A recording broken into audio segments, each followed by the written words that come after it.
পাকুর দুনিয়ায় সকলকে স্বাগত। আজকে বিপত্তারিণী পুজো, তাই পাকু সকাল সকাল স্নান টান করে রেডি হয়ে নিয়েছে। আর আমিও সব কিছু তাড়াতাড়ি করে গুছিয়ে নিয়েছি পুজো দিতে যাব বলে।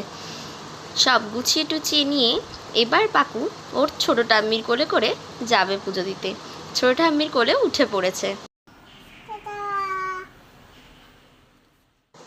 এবার চলে এসেছে পিসি ঠাম্মির বাড়ি। পিসি ঠাম্মির বাড়িতে এসে দেখে জেঠু সব কিছু খুব সুন্দর করে গুছিয়ে নিয়েছে। ও জেঠুর মন্দিরটা এত সুন্দর, গেলেই মনটা ভালো লাগে। খুব সুন্দর করে ওর জেঠু সব কিছু সাজিয়ে রাখে। অনেক ঠাকুর রয়েছে।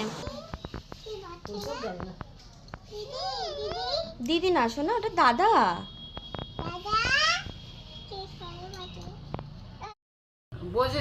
একটু গান করো, একটু গান করো, বসে বসে নেবো, গান করো, হ্যাঁ গান করো। মাথা ঠেকিয়ে নানো করো, মাথা ঠেকিয়ে ঠাকুরের দিকে মাথা ঠেকিয়ে। হ্যাঁ বসে আছে ঠাকুরের দিকে। হ্যাঁ